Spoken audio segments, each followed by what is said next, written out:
Praise the lord. క్రీస్తునందు ప్రియమైన దేవుని సంగమా, దేవుని బిడ్డలారా, మన ప్రభు అయిన యేసుక్రీస్తు ప్రభు నామంలో మీ అందరికీ పునరుద్ధాన దిన శుభాలు తెలియజేస్తూ ఉన్నాను. దేవుని మహాకృపను బట్టి మరొక పునరుద్ధాన దినం మరి మనందరికీ దేవుడిచ్చి సజీవు లెక్కలో ఉంచినందుకు రెండు చేతులెత్తి దేవునికి స్తోత్రాలు చెల్లిద్దాం. హల్లెలూయా, హల్లెలూయా, హల్లెలూయా.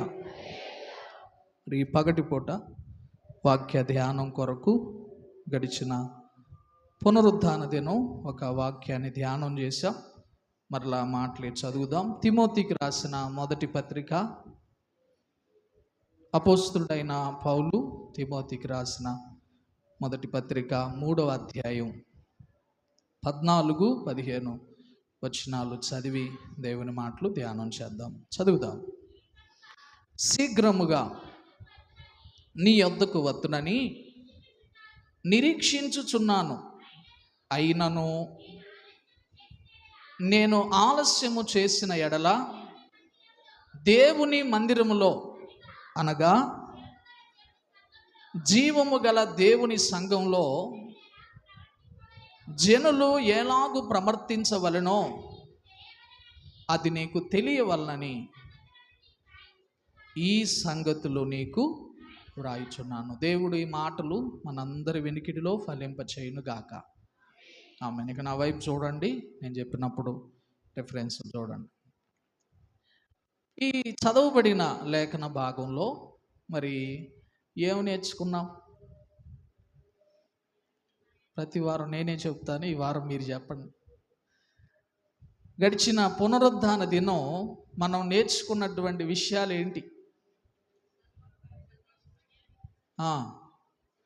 సంఘము పట్ల ఏముందంట? దేవునికి లేదా ప్రభువునకు కలిగి ఉన్నటువంటి ఒక ఉద్దేశం. ఏం ఉద్దేశం ఉంది?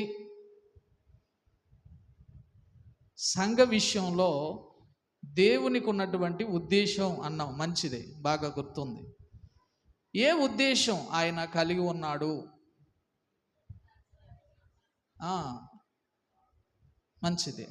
ఏం చేశాడంట? తన స్వరక్తం ఇచ్చి సంపాదించాడు సంఘాన్ని. ఇంకా మీకు అర్థమైంది చెప్పండి, ఏం కాదులే. అట్లా చెప్పడం వల్ల అయినా కొన్ని మీ మనసులో ఉంటాయని. సరే, నేనే చెబుతాను, వినండి. ఇక దేవుని సంఘము విషయంలో ఆయనకున్న ఉన్నతమైన ఉద్దేశం. దేవునికి సంఘ విషయంలో ఒక ఉద్దేశం ఉంది. ఆ ఉద్దేశాన్ని ఎవరు తెలుసుకోవాలంటే సంఘం తెలుసుకోవాలి. ఆ ఉద్దేశాన్ని సంఘం తెలుసుకోవడం మాత్రమే కాదు, ఆ ఉద్దేశము చొప్పున సంఘం ఏం చేయాలంటే నడవాలి. అది పౌలు హృదయంలో ఉన్నటువంటి ఆలోచన. అదే ఆలోచన ఏం చేశాడంటే తిమోతి, ఆనాటి దినాల్లో సంఘ కాపరిగా ఉన్న తిమోతికి ఆ విషయాన్ని పంచాడు. ఏంటి దేవునికి సంఘము పట్ల ఉన్నటువంటి ఉద్దేశం అంటే, సంఘం ఎప్పుడు కూడా ప్రకాశించేటువంటి సంఘంగా ఉండాలి. దేవుని సంఘం ఎలా ఉండాలంట? దేవుని సంఘం ప్రకాశించేటువంటి సంఘంగా ఉండాలి. ఎందుకు అనంటే, దేవుడు మనలను వెలిగించాడు కాబట్టి. దేవుని సంఘం ప్రకాశించే సంఘంగా ఎందుకు ఉండాలయ్యా అనంటే, దేవుని వాక్యం చెబుతుంది మనము లోకానికి ఏమున్నామంట. దేవుడు మనల గురించి చెప్తున్న మాట, మీరు లోకమునకు ఏమై ఉన్నారంటే వెలుగై ఉన్నారు. ఇప్పుడు లోకమునకు వెలుగై ఉన్నారు కాబట్టి ఈ వెలుగై ఉన్నటువంటి వారు ఏం చేయాలయ్యా అంటే ప్రకాశించేటువంటి వారిగా ఉండాలి. ఎందుకు అని అంటే చెప్పాను. ఎందుకు అలాంటి ఉద్దేశం ఉందంటే 2 మాటలు. ఒకటి, ఆయన తన స్వరక్తం ఇచ్చి ఆ సంఘాన్ని ఏం చేశాడంటే సంపాదించుకున్నాడు, లేదా తన స్వరక్తం ఇచ్చి మనలను కొన్నాడు. ఆ స్వరక్తం ఇచ్చి సంఘమును కొనుట మాత్రమే కాదు, అలా కొన్న ఆ సంఘ విషయంలో సంఘ స్థితిగతులను ఏం చేశాడంటే మార్చేశాడు. ఒకప్పుడు అంధకారమయమైన జీవితాలు మనము జీవించే వాళ్ళం, అలాంటి అంధకారమయమైనటువంటి జీవితాలు జీవిస్తున్నటువంటి మనలను తన ప్రేమను మన మీద చూపి ఎక్కడికి తీసుకొచ్చాడంటే ఆశ్చర్యకరమైనటువంటి వెలుగులోనికి తెచ్చాడు. ఇప్పుడు ఆ ఆశ్చర్యకరమైనటువంటి ఆ వెలుగులోనికి తెచ్చిన ఆ సంఘంతో చెప్తున్నాడు, సంఘమా నువ్వు ఎవలా ఉండాలో తెలుసా? మరలా అంధకార సంబంధమైన వ్యక్తిగా ఉండడానికి వీలు లేదు. మరలా ఆ చీకటి సంబంధమైన అనుభవాలు నువ్వు కలిగి ఉండడం కాదు, కానీ ఈ వెలుగులోనికి వచ్చిన నీవు ప్రకాశించేటువంటి సంఘంగా నీవు మారాలి. అదే సంఘ విషయంలో దేవునికి ఉన్నటువంటి ఆలోచన. ఇప్పుడు ఆ వాక్యాన్ని ఆధారం చేసుకుంటూ మన వ్యక్తిగత జీవితాల్లో మనం నిజంగా ప్రకాశిస్తున్నామా లేదా? మన ఆత్మీయ జీవితాల్లో మరి నిజంగా ప్రభు ఆశించినటువంటి ఆ ప్రకాశించేటువంటి అనుభవాలు మనలో ఉన్నాయా లేదా అని ఏం చేయాలంటే చూసుకోవాలి. ఎందుకు? సంఘం అయితే ప్రకాశిస్తుంది. సంఘం అయితే ఏమైంది? ప్రకాశిస్తుంది. ఎందుకంటే సంఘానికి ఆ ఉద్దేశం ప్రభు ఉద్దేశించాడు కాబట్టి. కనుక దేవుని బిడ్డలారా, అలా ప్రకాశించే సంఘం ఉండాలి. అది కూడా ఎలా ప్రకాశించాలో చెప్పాడు. ఎలా ప్రకాశించాలంటే సత్క్రియల చేత మనం ప్రకాశించే వారిగా ఉండాలి. దేని చేత అంట? మనుష్యులు మీ సత్క్రియలను చూచి అంటున్నాడంటే, ఇప్పుడు ఈ ప్రకాశించాల్సిన ఆ వెలుగు కిరణాలు ఏంటయ్యా అంటే సత్క్రియలు. ఈ సత్క్రియల చేత మనం ఎక్కడున్నా కూడా మనం ఏం చేయాలంటే ప్రకాశించే వారిగా ఉండాలి. అలా ప్రకాశిస్తున్నప్పుడు ఒక ఇంటనున్న దీపం ఇంటనున్న వారి అందరికీ వెలుగుమయంగా ఉన్నట్టే మనం ప్రకాశిస్తున్నప్పుడు మనలను బట్టి మనతో ఉన్నటువంటి వారు కూడా వారి కనులు తెరవబడతాయి. వారు కూడా సత్యాన్ని తెలుసుకోగలుగుతారు. వారు కూడా వారు ఏ స్థితిలో ఉన్నారో ఏం చేయగలరంటే తెలుసుకోగలుగుతారు. అంత మాత్రం కాదు, ఈనాడు లోకమే అంధత్వంలో ఉంది. అందుకే మీరు లోకమునకు ఏమై ఉన్నారంటే వెలుగు. లోకం అంధకారంలో ఉంది. అలాంటి అంధకారమయమైనటువంటి ఆ పరిస్థితుల్లో బ్రతుకుతున్న వారి మధ్య మీరు ప్రకాశించాలి అని చెప్పి ఆయన ఏం చేశాడంటే ఆ విషయాన్ని చెప్పాడు. అయితే ఈరోజు మరి దేవుడిచ్చిన నడిపింపును బట్టి నేను మీకు చెప్పాలనుకుంటున్న 2 ప్రశ్నలు ఏంటంటే, ఎందుకు సంఘము ప్రకాశించాలి అనేది కూడా కొంత తెలుసుకోవాల్సిన అవసరం ఉంది. ఎందుకంటే దేవుడు ఉద్దేశం కలిగి ఉన్నాడు, మంచిదే. ఆ ఉద్దేశానుసారంగా ఉండాలి, మంచిదే. అయితే ఈరోజు ఒకవేళ మనం ప్రశ్నిస్తే దేవుణ్ణి, ప్రభువా నువ్వు ప్రకాశించాలంటున్నావు కదా, మేమెందుకు ప్రకాశించాలి అని ఒకవేళ బల్లగుద్ది ఒకవేళ దేవుణ్ణి అడగాల్సి వస్తే దానికి జవాబుగా ఈరోజు మీకు చెప్తాను. ఎందుకు మనము ప్రకాశించాల్సిన అవసరత ఉంది? 1. 2, అసలు ప్రకాశిస్తే ఎవరు ప్రకాశిస్తారు? అర్థమవుతుందా మీకు? ఎందుకు మనం ప్రకాశించేటువంటి వారిగా ఉండాలి అనేది ఒక విషయం. 2, ఎవరు అలా ప్రకాశించేటువంటి వారిగా ఉంటారు? మరి ఈరోజు నేటి సమాజం స్థితి ఎలా ఉంది? సమాజ స్థితి చెప్తాను. మనం ఎలా ప్రకాశించాలో కూడా వాక్యపు వెలుగులో మీకు చెప్తాను. కాబట్టి 2 ప్రశ్నలు. అసలు ఎందుకు మనం ప్రకాశించే వారిగా ఉండాలి అన్న విషయం. 2, ప్రకాశించాలంటే ఎలా మనం అలాంటి అనుభవాల్లోనికి రాగలం, అలాంటి స్థితిలోకి రావాలంటే మనం ఏం చేస్తే ఆ ప్రకాశించే సంఘంగా మనం ఉండగలమో నేను మీకు లేఖనాల ద్వారా చెప్తాను. ముందుకు మీరే ప్రశ్న వేసుకోండి, ఎందుకు ప్రకాశించాలి? మిమ్మల్ని మీరు వేసుకోండి. ఏమని? నేను ఎందుకు ప్రకాశించాలి? సత్క్రియల చేత ప్రకాశించాల్సిన అవసరం ఎందుకు నాకు అని ఒకవేళ మనం వ్యక్తిగతంగా మనం ప్రశ్నించేసుకుంటే బైబిల్లో చాలా విషయాలు ఉన్నాయి, కానీ నాకు 4 జవాబులు దొరికినాయి. నేను దేవుని కోసం ఎందుకు ప్రకాశించాలి అని నేను వేసుకుంటే నాకు దొరికిన జవాబులు. ముందుగా దాన్ని వాక్యపు వెలుగులో చూద్దాం. అసలు ఎందుకు ఒక వ్యక్తి మరి ప్రకాశించాలనేటువంటి కాంక్ష ఆయనకు ఉందయ్యా అని అంటే దానికి మనం చదివిన వచనమే మత్తయి సువార్త 5వ అధ్యాయము 16వ వచనంలో ఒక వ్యక్తి ఎందుకు ప్రకాశించాలో ఆ వాక్యమే ఒక జవాబు ఇచ్చింది. మనుష్యులు మీ సత్క్రియలను చూచి పరలోకమందున్న మీ తండ్రిని మహిమ పరుచునట్లు ఆయన ఎదుట ఏం చెయ్యాలంట అంటే ఇప్పుడు ఈ వచ్చిన భాగాన్ని ఆధారం చేసుకొని ఆలోచన చేస్తే ఎందుకు ప్రకాశించాలంట? చదివారా? మనుష్యులు మీ సత్క్రియలను చూచి పరలోకమందున్న మీ తండ్రిని మహిమపరచునట్లు వారి ఎదుట మీ క్రియలను ఏం చేయమంటున్నాడు?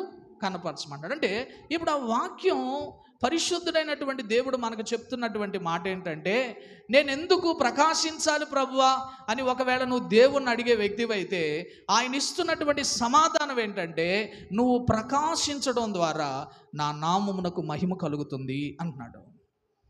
అంటే ఈరోజు మీ మనస్సులో పెట్టుకోండి, సంఘము ప్రకాశించాల్సినటువంటి అవసరత ఏంటంటే, సంఘం ఎప్పుడు కూడా శిరస్సయ్యున్న ప్రభుని మహింపరచాలి. సంఘం ఎప్పుడు కూడా శిరస్సయ్యున్నటువంటి దేవునికి మహిమ తెచ్చేదిగా ఉండాలి. అందుకే ఆ వాక్యం ద్వారా పరిశుద్ధుడైన దేవుడు చెప్తున్నాడు, మనం ఎందుకు ప్రకాశించాలయ్యా అంటే మన దేవునికి మహిమ తేటానికే. అర్థమవుతుందా మీకు? ఇంకా దానికి మీరు కారణాలు వెతకాల్సినటువంటి పని లేదు. కానీ నేను ఎందుకు ప్రకాశించాలంటే నా దేవునికి ఏం తేవాలి? మహిమ తేవాలి. మీరెందుకు ప్రకాశించాలి అని అంటే మీ ద్వారా దేవునికి ఏం కావాలి? మహిమ కలగాలి. కాబట్టి ఇప్పుడు ఆ సంఘ విషయంలో ఆయన తేటగా చెప్తున్న మాట ఏంటంటే, ఇదిగో మీరు ప్రకాశించడం, ఎప్పుడైతే మీరు ప్రకాశిస్తారో అన్యుల మధ్య నా నామము మహిమపరచబడుతుంది. దేవుణ్ణి ఎరగని వారి మధ్య మీరు ప్రకాశిస్తున్నప్పుడు మీ వెలుగును బట్టి ఎవరికి మహిమ కలుగుతుంది? ఆయనకు కలుగుతుంది. ఇప్పుడు అది చదివినాక మీరు కూడా ఒక ప్రశ్న వేయచ్చు, మా వల్లే మహిమ కలగాల, మా వల్లే ఆయనకు కలగాల, చాలా ఉన్నాయిగా లోకంలో, వాటి ద్వారా మహిమ పొందొచ్చుగా ఆయన, మనిషి నుండే ఎందుకు? మేము లేకపోతే ఆయన మహిమ చెందదా? మేము లేకపోతే ఆయనకి చెందాల్సిన మహిమ రాదా అని ఒకవేళ మనం అంటాం. ఇలాంటి మనస్సు మనిషికి ఉంటుందని తెలిసే ముందే వాటిని రాయించాడు. హల్లెలూయా. ఇలాంటి మనస్సు ఆయన మనిషికి ఉంటుంది అనుకున్నాడే ఏమో తెలియదు. కానీ ఆదిలోనే ఆయన ఎవరో, ఆయన ఏమై ఉన్నాడో ఏం చేశాడంటే రాయించాడు. మీ మనసులో పెట్టుకోండి, మీరు మహిమపరచబడినంత మాత్రాన ఆయనకి ఏం మహిమ తగ్గదు. హల్లెలూయా. మనము ప్రకాశించకుండా ఆయనకు మహిమ చెందాల్సింది మనం చెందించకపోయినా కూడా ఆయనకు చెందాల్సిన మహిమ ఆయనకు చెందుతూనే ఉంటుంది. ఎందుకంటే మీ మనసులో పెట్టుకోండి, ఆయనకి ఏదో తక్కువయ్యి మన ద్వారా మహిమపరచబడాలని అనుకోవటంలా, ఆయనకి ఏదో కొరతుండి కొదువుండి అయ్యా నన్ను మహింపరచండి అని బతిమలాడటం లేదు. నేను మీకు చూపిస్తాను లేఖనపు వెలుగులో అసలు ఆయన స్థాయి ఏంటో చూడండి. ప్రకటన గ్రంథం 4వ అధ్యాయం. ఆయన ఏదో మనకు తక్కువయ్యి ఆయన అలా అడగటం లేదు. కానీ ఆయన స్థాయి ఏంటో మీరు చూడండి. ప్రకటన గ్రంథం 4వ అధ్యాయము 9వ వచనం. ఆ సింహాసనమందు, జాగ్రత్తగా చూడండి ఆ మాటలు, ఆ సింహాసనమందు ఆసీనుడయ్యుండి యుగ యుగాలు జీవించుచున్న వానికి మహిమ, ఘనత,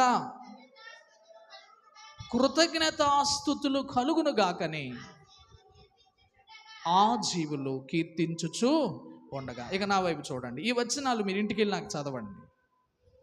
ఈ అధ్యాయంలో దేవుడు యోహానుతో చెప్తూ అన్నాడు, యోహాను నువ్వు ఎక్కిరా, నీకు జరగబోయే సంగతులు నేను నీకు కనపరుస్తాను, నువ్వు ఎక్కిరా యోహాను అని చెప్పి దేవుడు యోహాను పిలిచినప్పుడు దేవుని మాటను బట్టి యోహాను ఎక్కి వెళ్ళడానికి ఇష్టపడ్డాడు. అలా ఎప్పుడైతే ఆయన ఎక్కి వెళ్ళడానికి ఇష్టపడ్డాడో ఆ యోహాను ఒక ప్రత్యేక దర్శనాన్ని చూస్తున్నాడు. అక్కడ ఆ ప్రత్యేక దర్శనం ఎలా ఉంది అని అంటే, ఒక ఆయన సింహాసనాసీనుడై కూర్చున్నాడంట. హల్లెలూయా. ఆయన సింహాసనాసీనుడై కూర్చుంటే అసలు ఆయన కూర్చుంటే ఆ స్థలం ఎలా ఉంటుంది? ఆయన ఎవరంటే మనం ఒక్క సూర్యుడినే చూడలేము. ఆయన ఎవరు? కోటి సూర్య తేజో మహిమ కలిగిన దేవుడు. బైబిల్లో రాస్తాడు, ఎవరు సమీపించరాని తేజస్సు ఆయనకు ఉంది. అలాంటి సమీపించరాని తేజస్సు కలిగినటువంటి ఆయన అక్కడ సింహాసనాసీనుడై కూర్చోవడం యోహాను కనులారా చూస్తున్నాడు. సరే అని చెప్పి అలా చూస్తూ ఉంటే ఆ సింహాసనాసీనుడై ఉన్న ఆయన ముందు 24 సింహాసనాలు వేసి ఉన్నాయి. ఆ 24 సింహాసనాల మీద కూడా 24 మంది కూర్చున్నారు. వాళ్ళ తల మీద కిరీటాలు ఉన్నాయి. అలా కూర్చొని ఉంటే అక్కడ 4 జీవులు ఆయన సింహాసనము చుట్టూ ఆవరించి రెక్కలతో ఎగురుతూ దేవుణ్ణి గురించి మాట్లాడుతూ వాళ్ళు అంటున్న మాటలు, ఆయన పరిశుద్ధుడు, ఆయన పరిశుద్ధుడు, ఆయన పరిశుద్ధుడని కొనియాడుతూ వాళ్ళు ఒక మాటను బట్టి కీర్తిస్తున్నారు. ఏమని వాళ్ళు కీర్తిస్తున్నారంటే, ఈ సింహాసనాసీనుడై ఉన్న ఆయన ఎవరో తెలుసా? మహిమకు, ఘనతకు, కృతజ్ఞతాస్తుతులు పొందుటకు అర్హుడు అని చెప్పంట.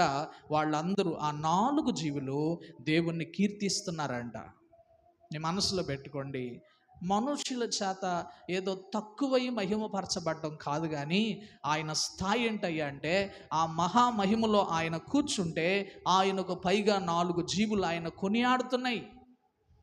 1 నిమిషం 2 నిమిషాలు కాదు, అనేక సంవత్సరాలుగా నిత్యము ఆయన సింహాసనాన్ని కనిపెట్టుకొని ఆయన సింహాసనం పైన వాళ్ళకి వినపడుతున్న స్వరం ఏంటంటే, ఈయన మహిమకు ఎవరో అర్హుడైన, ఈయన మహిమ నొందదగిన వాడు, ఈయన పూజార్హుడు, ఈయన కొనియాడబడిన వాడు అని చెప్పి ఆ సింహాసనానికి పైగా ఉన్న వారు అలా ఆరాధిస్తూ కీర్తిస్తూ ఉన్నారంట.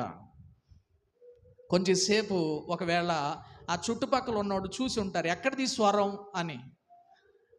మరి ఎవరున్నారు? 24 ఉన్నారు. మరి ఈ 24కి ఏం వినబడుతుందంటే, ఈ సింహాసనాసీనుడైన ఆయన ఎవరు? ఆయన ఎవరంటే మహిమకు యోగ్యుడు, మహిమనొందదగిన వాడు, ఆయన పూజార్హుడు. ఒకవేళ అవి వినపడతా ఉన్నాయేమో ఆ దినాన. ఎప్పుడైతే వాళ్ళు అలా కీర్తిస్తూ ఉన్నారో కొద్ది సమయానికి ఏం జరిగిందంటే, ఆ 24 పెద్దలు కూడా సింహాసనాల మీద నుంచి లేచారంట. ఇప్పుడు ఆ సింహాసనాల మీద నుండి లేచిన వీళ్ళు ఏం చేశారంటే చూడండి, కింద వచ్చిన రాస్తున్నాడు. ఆ 24 పెద్దలు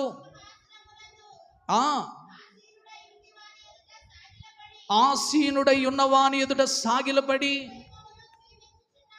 యుగ యుగాలు జీవించుచున్న దేవునికి,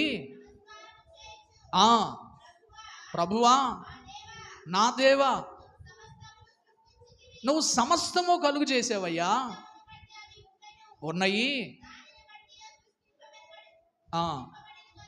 కనుక చూడండి అంటున్నాడు, నీవే మహిమ ఘనత ప్రభావములు పొందనర్హుడు అని చెప్పుచు ఏం చేశారంట? ఆ స్వరము విని ఆ 4 జీవులు ఆయన ఆరాధిస్తుంటే ఆ మాటలు విన్న 24 పెద్దలు కూడా మనం ఇక్కడ కూర్చోడానికి అర్హులము కాదు. ఎందుకంటే పూజార్హుడు మన మధ్య ఉన్నాడు, ఆరాధనకు యోగ్యుడు మన ముందుంటే మనం కుర్చీల్లో కూర్చోవడం ఏంటని చెప్పి ఆ 24 పెద్దలంట లేచి ఆయనకు సాగిలు పడ్డారంట. సాగిలు పడడం అనేది ఏం చూపిస్తుందంటే ఆరాధన. వాళ్ళందరూ కూడా ఆయన ఎదుట సాగిలు పడి, వాళ్ళకంటూ గౌరవం ఉంది, వాళ్ళకంటూ కిరీటాలు ఉన్నాయి, ఘనత ఉంది. వాళ్ళ కిరీటాలన్నీ ఆయన పాదాల దగ్గర పెట్టి ఇప్పుడు వాళ్ళు అంటున్నారు, ప్రభువా, నీ ఒక్కడివే మహిమనొంద దగినవాడు, నీ ఒక్కడివే ఘనతకు యోగ్యుడువు, నీ ఒక్కడివే పూజార్హుడు అని చెప్పి ఆ 4 జీవులతో కలిసి వీళ్ళు కూడా ఏం చేస్తున్నారంటే ఆయన ఆరాధిస్తూ ఆయన కొనియాడుతూ ఉన్నారు. ఇప్పుడు చెప్పండి, ఆయనకి ఏం తక్కువ? ఆ మహిమ కలిగిన ఆ స్థలములో 4 జీవుల చేత నిత్యము ఆయన సింహాసనమునకు పైగాను వినపడుతుంది ఆయన మహిమకు యోగ్యుడని. ఆయన ఎదుట ఉన్నటువంటి ఆ సర్వ సమాజం 24 పెద్దలు కూడా అంటున్నారు ఆయన మహిమకు యోగ్యుడు అని చెప్పి ఆయన అంత కొనియాడుతున్నారు. ఇంకొంచెం ముందుకు వెళదాం. ఇప్పుడు 11వ వచనాన్ని చూడండి. 5వ అధ్యాయం 11వ వచనం. మరియు నేను చూడగా, ఇప్పుడు చెప్తున్నాడు చూడండి, నేను చూడగా సింహాసనమును జీవులను, సింహాసనములను జీవులను ఆవరించి ఉన్న అనేక దూతల స్వరము వినబడెను. ఎంతమంది ఉన్నారంట? కోట్ల కొలదిగా ఉన్నారంట. మరి వీళ్ళు ఏం చేస్తున్నారు? ఆ వధింపబడిన గొర్రెపిల్ల, శక్తి, ఐశ్వర్యం, జ్ఞానం, బలము, మహిమ, ఆ ఆ వీళ్ళు కూడా ఏం చెబుతున్నారంట? 4 జీవులు, 24 పెద్దలు, వాళ్ళ చుట్టూ ఆవరించి ఉన్న కోట్ల కొలది దోతలు కూడా ఏమంటున్నారంటే, ఆ సింహాసనాసీనుడైన ఆయన ఎవరంటే మహిమకు యోగ్యుడు. ఆ సింహాసనాసీనుడైన ఆయన పూజార్హుడు అని చెప్పి వాళ్ళు ఏం చేస్తున్నారంటే కొనియాడుతున్నారు. ఇప్పుడు చెప్పండి, వాళ్ళతో పోల్చుకుంటే మనం ఎంత? వాళ్ళ స్థానం ఏంటి? సింహాసనానికి పై ఉన్నవారు ఉన్నారు. వాళ్ళ స్థానం ఏంటంటే ఆయనతో పాటు కూర్చోదగిన వారు ఉన్నారు. వాళ్ళ స్థానం ఏంటంటే ఆయన సింహాసనము చుట్టూ ఆవరించిన వారిగా ఉన్నారు. వీళ్ళందరూ ఏం చేస్తున్నారు? ఆయనకు మహిమను చెల్లిస్తున్నారు. దేవా, నువ్వు మహిమనందదగిన వాడవయ్యా అని చెప్పి వాళ్ళందరూ దేవుణ్ణి మహిమపరుస్తున్నారు. అంతటితో అయిపోలా. కింద వచనం చూడండి, ఇంకొక మాట. 13వ వచనం, 5:13. అంతటా పరలోకమందు, భూలోకమందు, భూమి కింద, సముద్రములో ఉన్న ప్రతి సృష్టము, అనగా సర్వమును సింహాసనాసనుడ వానికిని గొర్రెపిల్లకును స్తోత్రము, ఘనత, మహిమ, ప్రభావము యుగయుగములు కలుగును గాకని. ఏమన్నారంట యోహాను? ముందు 4 జీవులు ఏమన్నారో విన్నాడు, 24 పెద్దలు ఏం చేస్తున్నాడో విన్నాడు, కోట్ల కొలతి దూతలు ఏం చేస్తున్నాడో విన్నాడు. భూమి, ఆకాశము, సముద్రము, సముద్రంలో ఉన్న సమస్తము కూడా ఏం చేస్తున్నాయంట? ఆయన పూజార్హుడు, ఆయన మహిమ నొందదగిన వాడని ఏం చేస్తున్నాయంటే ఆయనను కొనియాడుతున్నాయి. అంటే ఇప్పుడు మీ మనసులో పెట్టుకోండి, ఈ భూమి మీద ఉన్న ప్రతి సృష్టము కూడా దేవుణ్ణి ఏం చేస్తుంది? అన్నీ వాటి పనులు అవి చేస్తున్నాయి. ఇప్పుడు ఆయన మనల్ని బలవంతం చేయట్లేదు, కానీ అవే నన్ను మహింపరుస్తున్నాయి. కాబట్టి మీరు కూడా నాకు మహిమగా ఉండేలా మేము వెలుగునేం చేయమంటున్నాడు? మరి ఏమన్నా అన్యాయం ఏమైనా ఉందా దేవునికి? ఈ సృష్టిలో ఉన్న సమస్తము ఆయన మహిమపరుస్తుంటే ఇప్పుడు మనల్ని కూడా అలా ఉండమంటాం తప్పేమైనా ఉందా? నిజంగా మీరు ఆలోచన చేయండి. సృష్టిలో ఉన్నతమైనవి కూడా దేవుణ్ణి మహిమపరుస్తుంటే ఇప్పుడు ఆయన కూడా సంఘం పట్ల ఆశ కూడా ఏంటంటే, సంఘమా, మీరు నా శరీరంలో భాగం, నేను శిరస్సు, మీరు నా శరీరంలో అవయవం, కాబట్టి మీరు ఎలా ఉండాలంటే నాకు మహిమ తెచ్చున్నట్లుగా ప్రకాశించేవారిగా ఉండాలి. ఇప్పుడు మీ మనసులో పెట్టుకోండి, ఎందుకు మనం ప్రకాశించాలంటే ఆయన మహిమ కొరకే. అంతే, దానికి మనం ఆప్షన్లో వెతకడానికి లేదు. ఈరోజు నువ్వు ప్రకాశించడం లేదంటే దేవుణ్ణి మహింపరచట్లా నీవు. ఈరోజు నీలో ఆ సత్క్రియలు అనే ప్రకాశము నీలో నుంచి రావటం లేదంటే నువ్వేమై ఉన్నావు తెలుసా? ఆయన ఉద్దేశానుసారమైన అనుభవాల్లో ఇంకా లేవు. ఆయన ఆశించిన అనుభవాల్లో ఇంకా నడవటం లేదు మనం. అందుకే ప్రేమ కలిగిన దేవుడు చెప్తున్నాడు, సంఘమా, నువ్వు ప్రకాశించేటువంటిదిగా ఉండాలి. కనుక ఒకటి, ఎందుకు మనం ప్రకాశించాలంటే ఆయనకు మహిమకే, ఆయన మహిమ చెందినట్లుగా ఆయన మహిమ కోసం మనం ఏం చేయాలంటే ప్రకాశించాలి. ఒకటి. రెండవది, నేను ఎందుకు ప్రకాశించాలండి అని ఒకవేళ అడిగేమనుకోండి ఆయన్ని, ఆయన చెప్పేది ఒకే ఒక మాట. ఏమనంటే, దానికంటే ముందు ఇంకొక వచనం చదవండి. 1 పేతురు పత్రిక 2:10లో మరి ఆయన మహిమ కొరకు అన్నటువంటిది ఇంకొంచెం పొడిగింపు ఉంటుంది. ఒక మాట చూడండి, ముందుకెళ్దాం. 2వ అధ్యాయం 12వ వచనం, 1 పేతురు పత్రిక, 1 పేతురు 2:12. అది కాదే, ఒక్క నిమిషం. అన్యజనులు ఏ విషయములో, ఆ విషయములో వారు మీ సత్క్రియలను చూచి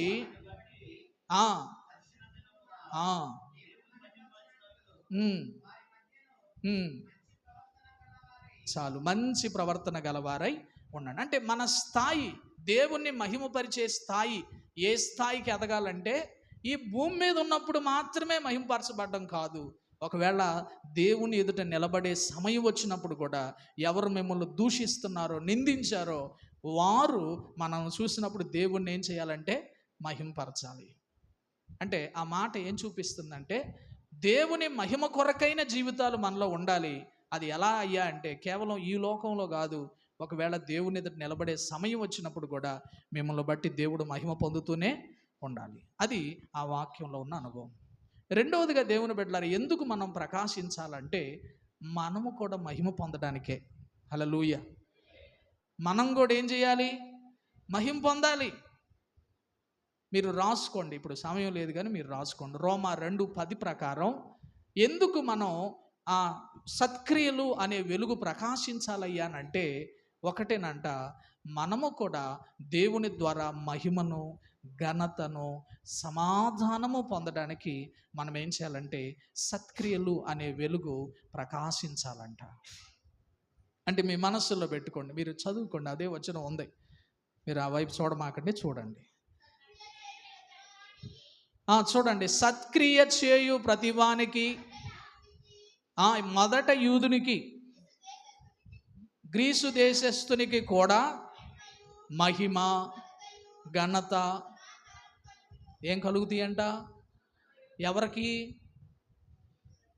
అందరికి కాదు, సత్క్రియలు చేయువారు. అంటే సత్క్రియలు అనే వెలుగు నువ్వు ప్రకాశించే వ్యక్తికి ఉంటే ఒకరోజు నీకు మహిమ ఉంటుంది, ఘనత ఉంటుంది, గొప్ప సమాధానం కూడా ఉంటుంది. అంటే ఇప్పుడు దేవుని ప్రేమ చూడండి, మనము ప్రకాశిస్తూ ఆయనకు మహిమగా ఉండడం మాత్రమే కాదు, ఒకరోజు మనము కూడా ఆ మహిమను అనుభవించే వారంగా ఉండాలి. మీరు చూస్తారుగా, చనిపోయినప్పుడు ఏమని రాస్తారు? చదవలేదు మీరు? మహిమా ప్రవేశం అని రాస్తారు. వాళ్ళు దేవుణ్ణి ఎరిగిన వాళ్ళైనా వాళ్ళకి తెలియకుండానే పెట్టుకుంటారు ఆడ మహిమా ప్రవేశం. అంటే ఏముందని? ఒకరోజు మనం అందరం ఆయన మహిమలోనికి ఏం కాబోతున్నాం? ఉందా లేదా? ఇప్పుడు ఆ మహిమా ప్రవేశం నువ్వు పొందాలంటే ఆయన నిన్ను మహింపరచాలి ఒకరోజు. అదే కదా అన్నాడు, ఒకరోజు సింహాసనాసీనుడైనప్పుడు గొర్రెలను మేకలను వేరు చేస్తూ గొర్రెలను చూసి అంటున్నాడు, నా తండ్రి చేత ఆశీర్వదించబడిన వారులారా, లోకము పుట్టినది మొదలు మీ కొరకు సిద్ధపరిచిన రాజ్యంలో స్వతంత్రించుకోండి అన్నాడు. అంటే ఇప్పుడు వాళ్ళని ఏం చేశాడు? గణపరిచాడా లేదా? మీరు చూడలేదా? మత్తయి సువార్తలో ఉంటుంది కదా, మన క్రియలే అక్కడ కూడా. మత్తయి సువార్త చూడండి ఒక మాట, 27వ అధ్యాయమా,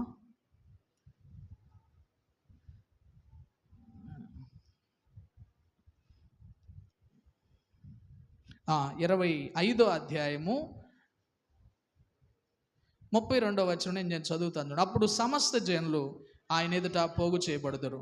గొల్లవాడు మేకలను గొర్రెలను వేరుపరిచినట్టు ఆయన వేరుపరిచి తన కుడి వైపునున్న గొర్రెలను ఎడమ వైపున మేకలను నిలవబెట్టును. అప్పుడు రాజు తన కుడి వైపున ఉన్నవారిని చూచి, నా తండ్రి చేత ఆశీర్వదించబడిన వారులారా, రండి, లోకము పుట్టినది మొదలుకొను మీ కొరకు సిద్ధపరిచిన రాజ్యమును. ఎందుకు స్వతంత్రించుకోమంటున్నాడు? వాళ్ళు ఏం చేశారు? ఇప్పుడు వాళ్ళ పనులు చెప్తున్నాడు చూడండి. ఏం చేశారంటే వాళ్ళు, నేను ఆకలి కొన్నా అన్నం పెట్టారు, నేను దప్పికొన్నా దాహం ఇచ్చారు, పరదేశినై ఉన్నా చేర్చుకున్నారు, దిగంబరినై ఉన్నా బట్టలు ఇచ్చారు, రోగినై ఉన్నా చూడవచ్చారు. ఇప్పుడు అవన్నీ పనులా కాదా? వాళ్ళ క్రియలను బట్టి వాళ్ళ మంచి పనులు, ఆకలితో అమ్మా అని వస్తే పో ఆ రోడ్డుకి వెళ్ళి అంటారు కొంతమంది. వాళ్ళు అట్ట అనలేదు. వాళ్ళ ఆకలి కొని వస్తే సత్క్రియ ఏంటంటే ఆకలి కలిగిన వానికి అన్నం పెట్టడం మంచి పని. వాళ్ళు చేసినందుకు ఆయన అంటున్నాడు, లోకము పుట్టినది మొదలు మీ కొరకు సిద్ధపరిచిన రాజ్యాన్ని ఏం చేయమంటున్నాడు అంటే, దేవుని బిడ్డలారా, మన క్రియలు చాలా ప్రాముఖ్యమైనవిగా ఉన్నాయి ఈ లోకంలో. అందుకే మీ మనస్సులో పెట్టుకోండి, ఎందుకు మనం ప్రకాశించాలంటే ఒకటి దేవుని మహిమ కొరకు, రెండోది దేవుని ద్వారా మనము కూడా మహిమను, ఘనతను, సమాధానాన్ని పొందడానికి, రెండోది ఆయనకు మహిమ కలగడానికి, రెండు మనము మహిమ పొందుకోవడానికి, రెండు. మూడవది బైబిల్లో రాసిన మాట ఏంటంటే తీతుకు రాసిన పత్రిక 3:14 ప్రకారం మనము నిష్ఫలులు కాకుండానట్లుగా మనం ఏం చేయాలంటే ప్రకాశించాలని చెప్పాడు. ఇక నా వైపు చూడండి, నేను చెప్తాను. తీతుకు పత్రిక 3:14 ప్రకారం ఏమన్నాడంటే, ఎందుకు మనం ప్రకాశించాలంటే నిష్ఫలులు కాకుండానట్లు అన్నాడు. మీరు నిష్ఫలులు కాకుండుండేలా మీరు సత్క్రియలు చేయండి అని చెప్పి పౌలు ఆ తీతుకు రాస్తున్నప్పుడు చెప్పాడు. నిష్ఫలులు అంటే అర్థం ఫలాలు లేనివారు. అంటే ఒక మాటలో చెప్పాలంటే సత్క్రియ కూడా ఒక ఫలమే. ఆయన ఆ మాట చెప్తున్నప్పుడు ఆయన అర్థం ఏంటంటే, ఒకవేళ ఒక వ్యక్తి నిష్ఫలులుగా ఉంటే తీర్పు ఉంది. ఇప్పుడు మీరు చెట్టు నాటారు, అసలు ఫలాలే కాయటల్లా ఏం చేస్తారు? మీరు ఒక సంవత్సరం 2 సంవత్సరాలు చూస్తారు, నరికి పక్కన పడేస్తారు. తీర్పు ఏంటి? ఫలాలు ఇవ్వనప్పుడు దానివల్ల ఏంటి ఉపయోగం అని చెప్పి నరికి పక్కన పడేస్తారు. ఈరోజు మీ మనసులో పెట్టుకోండి, ఎందుకు మనం సత్క్రియల చేత ప్రకాశించాలంటే, నువ్వు ప్రకాశించకపోతే నువ్వు కూడా తీర్పుకు లోనవుతావు. ఎలా? యేసయ్య యెరూషలేముకు వెళతా ఉన్నాడు, దారిలో ఒక అంజూరపు చెట్టు కనపడిందంట. ఆయన ఆకలి కొన్నాడు. మరి ఆకలి కొనగానే చూడంగానే చెట్టు మంచిగా ఉంది, పచ్చగా ఉంది, నిండా ఆకులు ఉన్నాయి. ఆయన అనుకున్నాడు, ఖచ్చితంగా నా ఆకలి తీర్చగలిగిన ఫలాలు ఉంటాయి అని ఆశతో వెళ్ళాడు. ఆకు ఉంది అంటే కాయ ఉంటుంది. 90% అంజూరపు చెట్టుకి. ఆ చెట్టు నిండా ఆకులు ఉంటే చెట్టు నిండా కాయలు అనుకుని వెళ్ళాడు. ఆయన తేరి చూసినా కూడా ఒక్క కాయ కూడా దొరకల. ఇంకెన్నటికీ నువ్వు ఫలింపకుందువుగా కానీ ఏం చేశాడు? శపించాడు. ఇప్పుడు ఆ చెట్టు శపితమైన స్థితికి వెళ్ళడానికి కారణం ఏంటి అంటే, ఆకులు లేకపోవడాన్ని బట్టి కాదు, కానీ ఫలాలు లేకపోవడమే కారణం. అంటే ఇప్పుడు ఆ చెట్టుకు తీర్పు ఎలా వచ్చింది దేవుని వద్ద నుంచి? ఆ చెట్టు నిష్ఫలమైనదిగా ఉంది. అందుకే యేసయ్య కూడా లేఖనాలు చెప్తూ అంటున్నాడు, గొడ్డలి చెట్టు వేరున ఉంచబడి ఉంది, ఫలింపని ప్రతి చెట్టు నరకబడి అగ్నిలో. అంటే ఇప్పుడు ఫలింపని ప్రతి చెట్టు నరికి అగ్నిలో వేస్తాను అని చెప్తున్నాడంటే, నిష్ఫలులుగా ఉంటే ఏముంది? తీర్పు ఉంది. అందుకే క్రైస్తవులు ఎప్పుడు కూడా నిష్ఫలులుగా ఉండకూడదు, ఆత్మ ఫలములు కలిగిన వారిగా ఉండాలి. ఫలించాలి, ఫలించిన వ్యక్తులుగా మనం ఉండాలి. అందుకే పౌలు తీతుకు చెప్తున్నాడు, అయ్యా మీరు నిష్ఫలులుగా ఉండొద్దు, ఇదిగో సత్క్రియలు అనే ఫలాలు కలిగిన వారిగా ఉండండి. ఇప్పుడు మీరు కూడా ఆలోచన, నేను ఎందుకు ప్రకాశించాలంటే, నువ్వు ప్రకాశించకపోతే గొడ్డలి చెట్టు వేరున ఉంచబడి ఉంది, తీర్పుకు లోనయ్యే ప్రమాదం ఉంది. దేవుని తీర్పుకు లోనయ్యే ప్రమాదం ఉంది. కాబట్టి ఆ స్థితిలోనికి మనం వెళ్లకుండా తప్పించబడాలంటే ఇప్పుడు మనం కూడా ఏం చేయాలంటే ప్రకాశించేటువంటి వారిగా ఉండాలి. నిష్ఫలులు కాకుండానట్లు మనం ఏం చేయాలంటే ప్రకాశించాలి. మూడోది, ఇక చివరిగా బైబిల్ మనకు తెలియచేస్తున్న మాట ఏంటంటే, మీరు రాసుకోండి, ఎఫెసీయులకు రాసిన పత్రిక 2:10 ప్రకారం అసలు దేవుడు మనల్ని ఏర్పాటు చేసుకుందే ఎందుకంటే ప్రకాశించడానికంట.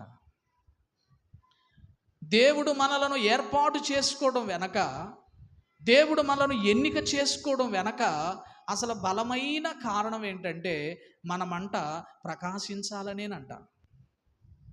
దాన్ని ఆ మాట చెప్పాడు, ఇదిగో మీరు ఈ విధంగా నడుచుకోవాలనే, మీరు ఇలా నడవాలనే, సత్క్రియలు కలిగి నడిచేవారిగా ఉండాలనే దేవుడు మిమ్మల్ని ఏర్పాటు చేసుకున్నాడు అని చెప్పి ఆ ఎఫెసీ పత్రిక 2:10లో రాశాడు. మీరు ఇంటికి వెళ్ళినాక అవన్నీ చదవండి. కాబట్టి దేవుని బిడ్డలారా, నేను ఎందుకు ప్రకాశించాలి అని ఒకవేళ మీరు అడిగితే 4 సమాధానాలు ఉన్నాయి. ఒకటి, మనము దేవుని మహిమ కొరకై ప్రకాశిస్తూ ఉండాలి. 2, దేవుని ద్వారా మహిమ పొందడానికి ప్రకాశించాలి. 3, నిష్ఫలులుగా ఉండి తీర్పు పొందకుండా ఉండాలంటే ప్రకాశించాలి. 4, మనల్ని ఏర్పాటు చేసుకుందే ప్రకాశించడానికి. మనల్ని ఏర్పాటు చేసుకుంది ఎందుకంటే, నిన్ను కూడా లోకంలో వదిలేయచ్చా లేదా? ఆయన చీకటిలో నుంచి ఆశ్చర్యకరమైన వెలుగులోనికి ఎందుకు తీసుకురావాలి? ఆయన ఏ లోకంలో ఎంతోమంది ఉన్నారుగా, మిమ్మల్ని కూడా వదిలేయచ్చుగా, ఎందుకు తీసుకొచ్చాడు? ఏర్పాటు చేసుకుందే దేవుని కొరకై ప్రకాశించే వ్యక్తులుగా ఉండాలని అంట. అంటే ఒక మాటలో చెప్పాలంటే మన ఏర్పాటే ప్రకాశించడం. అర్థమవుతుందా? ఇవి మనం తెలుసుకోవాల్సిన విషయాలు. ఇప్పుడు ఆలోచన చేయండి, ఎవరు ప్రకాశిస్తారు మరి? అవసరత చెప్పాను, బాధ్యత ఏంటో చెప్పాను. ఇప్పుడు ఎవరు ప్రకాశిస్తారు అన్నటువంటి దానికి ఒక మాట చూడండి. దానియేలు గ్రంథం 12వ అధ్యాయం, దానియేలు గ్రంథం 12వ అధ్యాయం 3వ వచనం నుంచి చదువుదాం. బుద్ధిమంతులైతే ఆకాశ మండలములోని జ్యోతులను పోలిన వారై ప్రకాశించెదరు. అక్కడి నుంచి జాగ్రత్తగా చూడండి. నీతి మార్గమును అనుసరించి నడుచుకున్నట్లు ఎవరు అనేకులను తిప్పుదురో వారు నక్షత్రముల వలె నిరంతరము కూడా ఏమవుతారంట అంటే, ఇప్పుడు ఈ వచనంలో చాలా ఉన్నాయి, కానీ ఈ సందర్భాన్ని బట్టి మనం ఆలోచన చేసినప్పుడు అసలు ఎవరు ప్రకాశిస్తారయ్యా అని ఒకవేళ ప్రభునే మనం అడిగితే, లేఖనాల్లో గ్రంథస్థం చేస్తున్నటువంటి మాట ఆయన అంటున్నాడు, నీతి మార్గమును అనుసరించి నడుచుకునేలా ఎవరైతే అనేకులను తిప్పుతారో, ఎటువైపు? దేవుని వైపు. నీతి మార్గమును అనుసరించి నడుచుకున్నట్లు ఎవరైతే దేవుని వైపు తిప్పేవారుగా ఉంటారో వారంట, అక్కడ చెప్తున్నాడు, నక్షత్రములు లాగా నిరంతరము కూడా వాళ్ళు ఏమవుతారంట? నిరంతరం కూడా ఏమవుతారు? ప్రకాశిస్తారు. అంటే ఇప్పుడు ఇక్కడ కూర్చున్న మనం అందరం కూడా ప్రకాశించే గుంపులో మనం ఉండాలంటే ఇప్పుడు మన జీవితాలు ఎలా ఉండాలి? ఆయన చెబుతున్నాడు, నీతి మార్గమును అనుసరించి నడుచుకున్నట్లు అనేకులను తిప్పేవారిగా. ఎటు తిప్పాలంట? అనేకులను తిప్పేవారిగా ఉంటే వాళ్ళు ఎవరైనా కావచ్చు, వాళ్ళు ప్రకాశించేవారిగా ఉంటారు.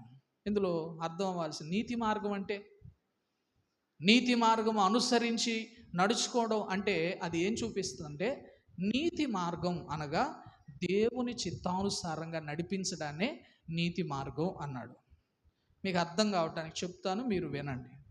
నీతి మార్గము అనేటువంటిది ఏం చూపిస్తుందంటే, ఒక వ్యక్తి దైవ చిత్తానుసారంగా నడిచేలా ఆ వ్యక్తిని దేవుని వైపు తిప్పేవారుగా మనం ఉంటే, మనము వారిని తిప్పడం ద్వారా ఫలం వస్తుంది, మనం కూడా ప్రకాశించే వారిగా ఉంటాం అంటానికి దానికి ఉదాహరణ ఏమిటంటే, మీరు యేసుక్రీస్తు ప్రభువారు బాప్టిజం పొందిన సందర్భం ఉంది బైబిల్లో.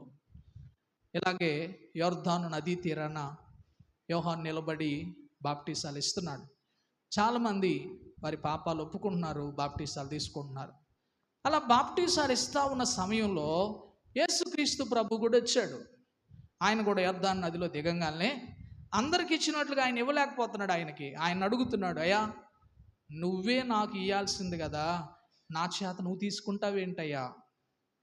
ఎందుకంటే నీవు నాకంటే శక్తిమంతుడివి. ఎందుకంటే ఈయనే చెప్పాడు, నా వెనక వచ్చువాడు నాకంటే శక్తిమంతుడు, నేను నీళ్ళల్లో బాప్టిజం ఇస్తున్నాను, కానీ ఆ వెనకొచ్చి ఆయన ఎవరంటే పరిశుద్ధాత్మలోనూ అగ్నిలో మీకు బాప్టిజం ఇస్తాడు నేనే చెప్పాడు. ఇప్పుడు ఆయన వచ్చి ఎదురు నిలబడి అంటున్నాడు బాప్టిజం ఇయ్యి అని. మరి ఏం చెప్పాలి ఈయన? అయ్యా అది కాదు, నేను నీ చేత పొందాల్సింది నా చేత తీసుకుంటానంటావు ఏంటి అని అంటే, యేసయ్య మాట్లాడిన ఒకే ఒక మాట ఏంటంటే, నీతి యావత్తు ఎలాగూ జరుగుట మనకు తగి ఉన్నది అన్నాడు. 3:15లో మాట రాశాడు, నీతి యావత్తు ఎలాగూ జరుగుట మనకేమై ఉంది? తగి ఉంది అన్నాడు. ఏంటా నీతి అంటే, ఇప్పుడు యేసయ్య తండ్రి చిత్తాన్ని బట్టి ఆ పని చేస్తున్నాడు. ఎందుకు ఆయన బాప్టిజం తీసుకున్నాడు? పాప క్షమాపణ నిమిత్తం కదా బాప్టిజం. మరి ఈయన ఎందుకు బాప్టిజం తీసుకున్నాడు? పాప అంటే కాదు. ఆయన అలా పొందడం వెనక సకల మానవాడికి చెప్తున్నాడు, ఇదిగో మీ నిమిత్తము నేను చనిపోబోతున్నాను, మీ నిమిత్తము సమాధి చేయబడిపోతున్నాను, ఇదిగో పాప భూములను విరిచి నేను 3వ దినాన లేస్తాను అని చెప్పడానికి, ఆ బాప్టిజ అనుభవంలో ఉన్న 3 విషయాలు చెప్పడానికి బాప్టిజం తీసుకున్నాడు ఆయన. మరణం, సమాధి, పునరుత్థానం. ఇప్పుడు ఆ విషయాల్లో యేసయ్య అంటున్న మాట, నీతి యావత్తు ఎలాగూ జరుగుట మనకు తగింది. ఈరోజు దేవుని బిడ్డలారా, అందుకే నీతి మార్గం అనుసరించి నడవడం అంటే, దైవ చిత్తానుసారంగా ఎవరైతే ప్రజలను దేవుని వైపు తిప్పేవారుగా ఉంటారో వారు ప్రకాశించే వారుగా ఉంటారంట. ఇప్పుడు మీరు ఆలోచన చేయండి, మీరు తిప్పుతున్నారా? ఎక్కడికో బామాకండి, మీ ఇంట్లో వాళ్ళని తిప్పండి చాలు. అంటే మనం నవ్వుకోవడం కానీ కాదు, కానీ మన ఇంట్లో మన ఇంటనున్న వారిని మనం తిప్పగలిగితే చాలు. మనం ఎవరమే? ప్రకాశిస్తున్నటువంటి వారమేగా. చూడండి, మీకు అర్థం కావట్లేదు. చెరసాల నాయకుడు ఒక్క వ్యక్తే చావాలనుకున్నాడు, కానీ పౌలు ఏమన్నాడు? ఏ హాని నువ్వు చేసుకోవద్దు, మేము ఎక్కడే ఉన్నామని చెప్పాడు. ఆ మాట వినంగానే అసలు వాళ్ళు ఏంటో అర్థమైంది, తన ఏంటో అర్థమైంది, పశ్చాత్తాపడ్డాడు, బాప్టిజం తీసుకున్నాడు. ఒక్కడే తీసుకున్నాడా? ఒక్కడే కాదు, తన ఇంటి వారు అందరూ కూడా ఏం చేశారు? అనుభవంలోకి వచ్చారు. అంటే ఇప్పుడు వారు కూడా ఇచ్చిన అవకాశాలు వ్యర్థం చేసుకోలేదు, కానీ కుటుంబం అంతా దేవుని వైపు త్రిప్పబడ్డానికి కారణమయ్యారు. ఈరోజు మన జీవితాల్లో కూడా నీతి మార్గం అనుసరించి నడిచేలా దేవుని వైపు మనం తిప్పేవారుగా ఉన్నప్పుడు మనము ప్రకాశించేవారుగా ఉంటాం అన్నది వాస్తవం. మరి ఈ రోజుల్లో పరిస్థితి ఏంటయ్యా అని అంటే, ఎక్కడైనా భిన్నతే ఎక్కువ కనపడుతుంది. భిన్నత్వం అంటే వ్యతిరేక స్వభావం ఎక్కువ పనిచేస్తుంది. ఈ రోజుల్లో దేవుని ఆశయమో ఇదిగో దేవుని చిత్తానుసారంగా నీతి మార్గంలో నడిచేలా తిప్పాలని ఆశపడుతుంటే, ఈరోజు ప్రజలు ఎలా ఉంటున్నారంటే తిప్పుతున్నారు, కానీ దైవ చిత్తానుసారంగా తిప్పట్లేదు, కానీ దైవ నియమమునకు విరోధంగా తిప్పుతున్నారు. దేవుని నియమం అంటూ కొన్ని ఉన్నాయి, ఆ నియమానికి విరోధంగా ప్రజలను తిప్పుతున్నారు. అందుకే ప్రకాశించలేకపోతున్నారు. తిప్పుతున్నారు, కానీ దైవ చిత్తానుసారమైన విధానంలో వాళ్ళు ఏం చేయట్లేదంటే ఆ పని చేయట్లేదు. మీకు ఈరోజు ఆ విషయాలు చెప్తాను. ప్రభు చిత్తం అయితే ప్రకాశించిన కొంతమందిని మీకు జ్ఞాపకం చేస్తాను. ఈరోజు దేవుని బిడ్డలారా, ప్రజల్లో ఏ మనస్తత్వం పనిచేస్తుందంటే, దైవ చిత్తానుసారంగా తిప్పి దేవుని వలె ప్రకాశించాల్సినటువంటి మానవుడు దైవ నియమానికి విరోధంగా ఏం చేస్తున్నాడంటే ప్రజలను తిప్పుతున్నాడు.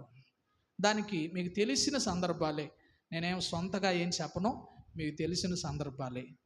మీరు బైబిల్ గ్రంథంలో ఆరంభ దినాల్లో మీరు చూస్తే, జలప్రళయం ముగించిన తర్వాత దేవుడు నోవాహు కుటుంబాన్ని ఏం చేశాడు?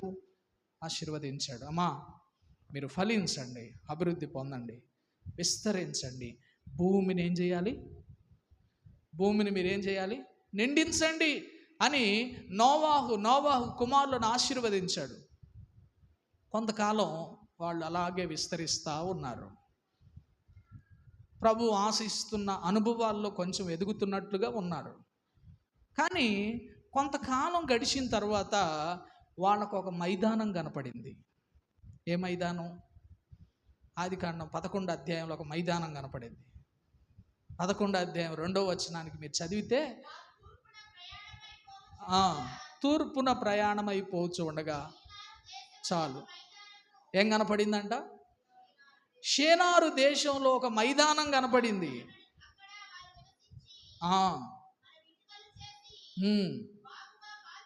చాలు చూడండి, అలా విస్తరించాలి. దేవుని ఉద్దేశం ఏంటంటే వాళ్ళందరూ భూమి అంతటిని నింపాలి, భూమి అంతటా వ్యాపించాలి నోవాహు సంతతి. కానీ ఒక కాలం వచ్చేసరికి ప్రజల యొక్క స్థితి ఏమైందంటే, ఒక స్థలానికి వచ్చినాక వాళ్ళు అనుకున్నారు, మనం అటు ఇటు పోవడానికి వీలు లేదు, అటు ఇటు చెదిరిపోవడానికి వీలు లేదు. ఇదిగో ఈ మైదానం బాగుంది, మనకి ఈ మైదానం మనం నివసించడానికి అనుకూలంగా ఉంటుంది కాబట్టి అటు ఇటు పోకుండా ఇదిగో ఈ మైదానంలోనే మంచిగా కట్టడాలు కట్టుకుందాం. ఆకాశమునంటే శిఖరాలు, మనకు అవసరమైన వాటన్నిటిని కట్టుకొని ఇదిగో ఎక్కడే ఉందాం అని అనుకుంటున్నారంట వాళ్ళు. దేవుడు ఏమంటున్నాడు? మీరు విస్తరించాలి, భూమిని నిందించాలి. కానీ వీళ్ళు ఏమనుకుంటున్నారు? వద్దు, అటు ఇటు చెదిరిపోవడానికి వీలు లేదు, మనం ఎక్కడే ఉందాం అనుకుంటున్నారు. అంటే ఇప్పుడు దేవుని వాక్కుకు వాళ్ళ యొక్క విధానం ఎలా ఉంది? అదే నిమ్రోదు దినాలలో జరిగినటువంటి సంఘటన.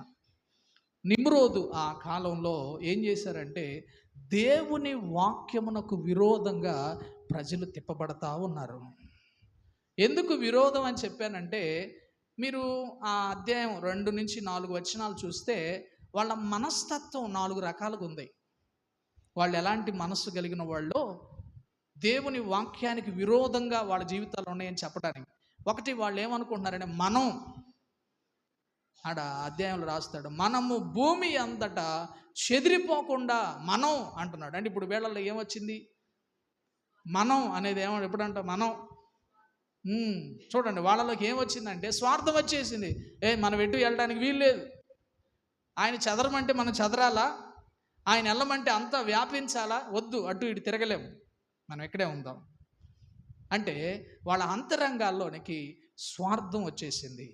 రెండవదిగా మీరు చూస్తే వాళ్ళు ఏమనుకున్నారంటే ఆకాశం అనంటే శిఖరం కలిగిన ఒక గోపురాన్ని కట్టుకుందాం అనుకుంటున్నారు. అంటే వాళ్ళ దృష్టి అంతా ఎలా ఉందంటే మేము కూడా దేవుని సింహాసనాన్ని ఎక్కిపోదాం, మనం కూడా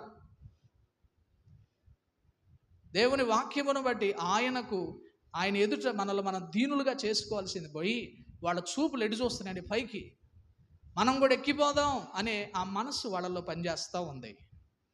మూడవదిగా వాళ్ళలో కనబడేది ఏంటంటే వాళ్ళంట పేరు సంపాదిద్దాం. ఏం సంపాదిస్తారంట? అంటే ఇప్పుడు పేరు అంటే వాళ్ళు మేమంటే ఏమనుకుంటున్నారు అంటే వాళ్ళకి తెలియకుండా ఒక హెచ్చింపును ఆశిస్తున్నారు. మేమంటే ఏమనుకుంటున్నాం అనే స్థితికి వాళ్ళు వెళ్ళిపోయారు. తర్వాత వాళ్ళు అంటున్నమాట చెదిరిపోకూడదు అంటున్నారంటే, ప్రభువా మీరు చెదరాలి, అన్ని నలుదిశలా చెదిరిపోవాలి, మీరు వెళ్ళాలి అంటే వీళ్ళు అంటారు చెదిరిపోకూడదు.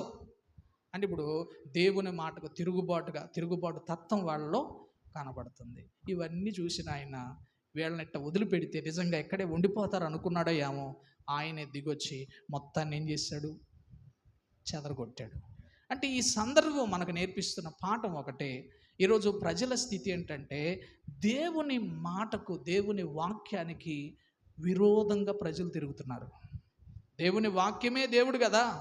ఇప్పుడు వాక్యమై ఉన్న దేవుని మార్గమునకు అనుకూలంగా తిరగాల్సింది పోయి ఎటు తిరుగుతున్నారంటే ప్రజలు ఆ వాక్యానికి విరోధంగా తిరుగుతున్నారు. ఎప్పుడైనా దేవుని వాక్యానికి విరోధంగా తిరిగే వాళ్ళ పరిస్థితి అనేది చెదరగొట్టబట్టమే. వాళ్ళ పరిస్థితి అంటే చెదరగొట్టేశాడు.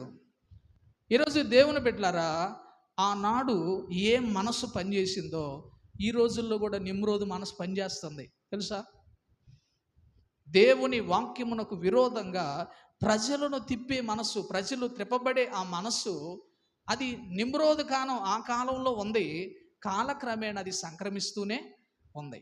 మీకు అర్థం కావడానికి ఒక ఉదాహరణ చెప్పి ముగిస్తా.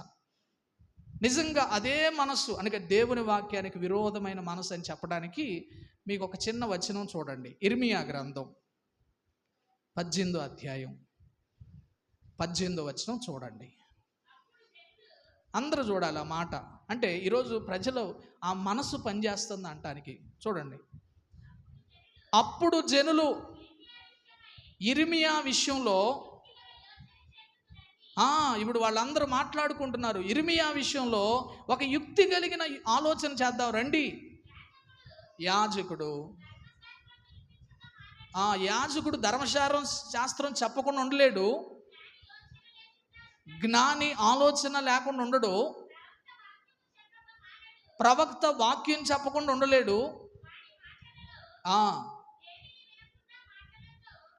ఏది వినకుండా మాటలతో మనం ఏం చేద్దాం? వాడిని కొడతానికి రండి. అంటే ఇప్పుడు ఈ వచనాల్లో మీరు చూడండి, ఇర్మియా ఒక సందేశాన్ని ప్రజల దగ్గరికి తీసుకుని వెళ్ళాలనుకుంటున్నాడు. ఇప్పుడు ఆ సందేశాన్ని ప్రజల దగ్గరికి తీసుకొని వెళ్ళాలనుకుంటుంటే ఇప్పుడు ఈ ప్రజలందరూ కూడా అనుకుంటున్నారు, ఇదిగో ఒక విషయం మనకు బాగా తెలుసు, ఏమనంటే యాజకుడు ధర్మశాస్త్రాన్ని చెబుతాడు. యాజకుడు ఏం చేస్తాడంట? ఖచ్చితంగా ధర్మశాస్త్రాన్ని వినిపిస్తాడు. జ్ఞానం ఎప్పుడు ఆలోచన కలిగే ఉంటాడు. ప్రవక్త ఎప్పుడు కూడా దేవుని మాటలు చెప్పడానికి సంసిద్ధుడుగా ఉంటాడు. కాబట్టి ఇప్పుడు ఈ ప్రవక్త అయిన ఇర్మియా దేవుని మాటలు చెప్పడానికి వస్తున్నాడు. కాబట్టి ఆయన చెప్పకుండా మనమే మాటలతో కొడదాం అంటున్నారు. అంటే ఇప్పుడు ఆయన ఏమో చెప్పాలని, వీళ్ళు అసలు చెప్పడానికి వీలు లేదు. ఆ మాటలు చెప్పడానికి ఆయన చెప్పకముందే మనమే ఎత్తుకొని మనమే మాట్లాడదాం. అని వీళ్ళందరూ ఏమవుతున్నారంటే వాక్యము వాళ్ళని సమీపించాలని ఇష్టపడుతున్న ఈ సర్వ సమాజం వాక్యానికి ఎలా ఉంది? విరోధంగా పనిచేస్తారు. మీరు చెప్పండి, ఏం మాటలు చెప్పాలనుకుంటున్నాడు ఆయన?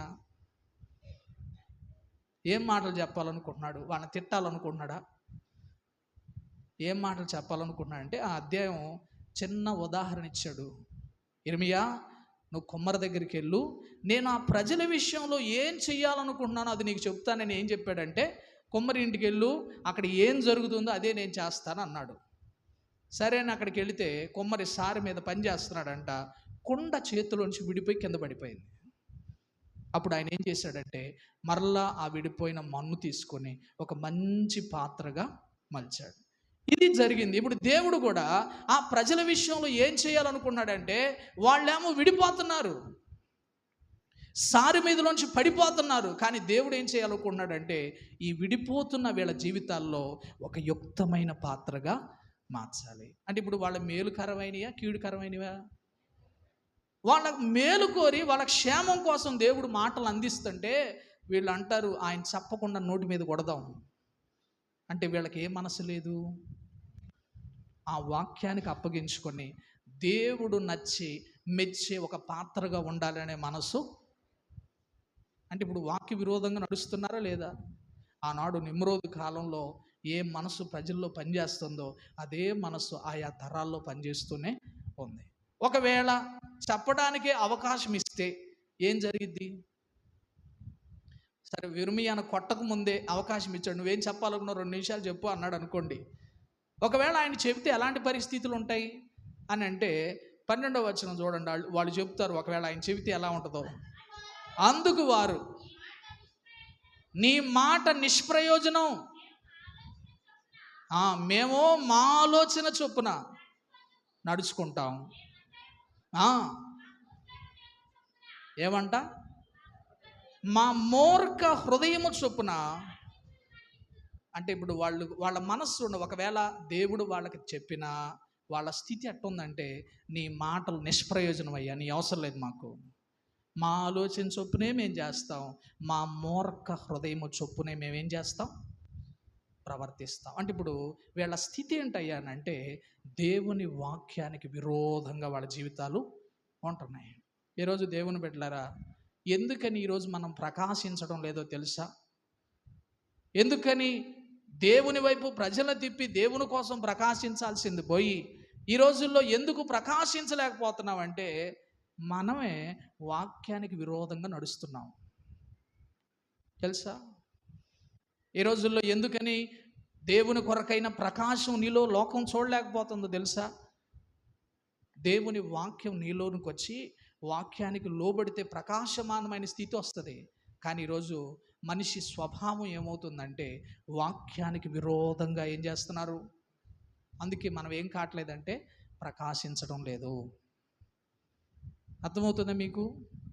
ప్రజలు దేవుని వైపు నీతి మార్గంలో అనుసరించి తిప్పాల్సింది పోయి ఈ ప్రజలు ఏమవుతున్నారంటే దేవునికి విరోధంగా తిరుగుతున్నారు. అందులో ఈ విషయాలు మీ మనసులో పెట్టుకోండి. కడవరి దినాల్లో కూడా నిమ్రోదు స్వభావం పనిచేస్తుంది. ప్రకాశించలేకపోతున్నాం. ఎందుకయ్యా అంటే మనమే దేవుని వాక్య విరోధంగా మన జీవితాలు ఉంటున్నాయి. ఇది ఎక్కడ ఆగల, మళ్ళా నూతన నిబంధన కాలంలో కూడా పనిచేస్తుంది. అపోస్తుల కార్యం 13:48 నుంచి మీరు 44 నుంచి మీరు చదువుకుంటా ఉండండి. ఒకరోజు పౌలు కూడా అంతియోకియ అనే ప్రాంతంలో సేవ చేస్తుంటే అక్కడ కూడా అంతే, కొంతమంది యూదులు వచ్చి దైవజనుని అడ్డగిస్తున్నారు, నువ్వు వాక్యం చెప్పడానికి వీళ్ళు లేదు అని చెప్పి వాక్యాన్ని అడ్డగిస్తుంటే చేసేదేమో లేక దైవజనుడు చెప్తున్నాడు, అయ్యా దేవుని వాక్యం మీకు అందించడం అవసరమే, అయితే ఆ వాక్యాన్ని మీరు త్రోసేసుకుంటున్నారు కాబట్టి అలా త్రోసేసుకుని మిమ్మల్ని మీరు ఏం చేసుకుంటున్నారు, నిత్య జీవానికి అపాత్రులుగా చేసుకుంటున్నారని చెప్పి వాళ్ళు అంటున్నారు, నేను అన్ని జనుల యొద్దకు వెళ్ళిపోతాం. అంటే ఈరోజు దేవుని బిడ్డలారా, ఆ మనస్సు ఎంత ప్రమాదకరమైందంటే నిత్యత్వాన్ని కూడా పోగొట్టుకునే ప్రమాదం అందులో ఉంది. కాబట్టి మీ మనసులో పెట్టుకోండి. ఎందుకు ప్రకాశించాలో చెప్పాను. ఎందుకు ప్రకాశించలేకపోతున్నారు ఈరోజు ప్రజల స్థితిలో ఒకటేంటంటే దేవుని వాక్కుకు విరోధంగా ప్రజలు నడుస్తున్నారు. దేవుని వాక్యానికి విరోధంగా ఏం చేస్తున్నారు? నడుస్తున్నారు. అందుకే ఈ రోజుల్లో ఆ ప్రకాశమానమైన స్థితి కనపట్టలేదు. ఇంకొక మాట నేను ఒక 2 నిమిషాల్లో ముగిస్తాను. మీరు ప్రకటన గ్రంథం 2:20లో మీరు చూస్తే అక్కడ కూడా ఒక మాట రాశాడు. దేవుని వైపు త్రిప్పబడాల్సింది పోయి ఈరోజు ఎటు తిప్పబడుతున్నారో అక్కడ రాస్తూ అన్నాడు, యెజబేలు అనే ఒక ఆమెను గురించి చెప్తూ, ఆమంట విగ్రహములకు బలి ఇచ్చిన వాటిని తినుట కంట ప్రజలను తిప్పుతా ఉందంట. ఏమవుతుంది? విగ్రహములకు బలి ఇచ్చిన వాటిని తినడానికి ప్రజలను తిప్పుతా ఉందంట ఆమె. ఈరోజు మీ మనసులో పెట్టుకోండి, రక్షణ అనుభవంలోనికి వచ్చిన తర్వాత అన్నీ తినదగినవి కాదు. బాప్టిస్ అనుభవంలోనికి వచ్చిన తర్వాత కొన్ని మనం తినకూడదు, కొన్నిటికి అర్పించినవి మనం తినకూడదు. మనం కొన్నిటి బాగా నిషేధిస్తారు. ఏవి? హిందూస్ ఎవరైనా ఎత్తే మాత్రం అస్సలు పుట్టుకోరు. ఎందుకు? మేమవి తినవండి అని చెప్తారు. కానీ నేటి క్రైస్తవ సమాజంలో కూడా కొన్ని జరుగుతున్నాయి. మీకు తెలుసా? చనిపోయారు అనుకోండి, 3వ రోజు మీరు ఏం భోజనాలు చేస్తారు? మీరు చేయరా? నిజం చెప్పండి. కేవలం ఆడవాళ్ళే చేస్తారంట, ఆడబిడ్డలో ఎవరో చేస్తారంట కదా. అంటే ఏంది? ఏం చేస్తారు ఆ రోజు? మీరు దేనికి వస్తారు కోడిని? చనిపోయిన వాళ్ళ కోసమే కదా. మరి అది చనిపోయిన వారిది కాదా? అంటే మనకు తెలియదు కాబట్టి ఎంతకాలం అలా వెళ్ళిపోయాం. నా సొంత మాట కాదు, 106 కీర్తన 28లో కూడా వాటిని తినకూడదు, వాళ్ళు తినే దేవుని కోపం తెచ్చుకున్నారు. 106, 28, 29 వచనాలు చూడండి. మరియు వారు బయలు పేరునకు అత్తుకొని చచ్చిన వాటికి అర్పించిన బలిమాంసములను భుజించారు. వారు తమ క్రియల చేత ఏం పుట్టించారంట? కోపం ఎందుకు వచ్చిందో వాళ్ళ మీద? తినకూడనివి తిన్నారు. అందుకే ఒకవేళ మీరు ఎవరైనా చనిపోతే మీ మనసులో పెట్టుకోండి, అవి చేయనంత మాత్రాన ఏం నష్టం జరగదు. తెలుసా?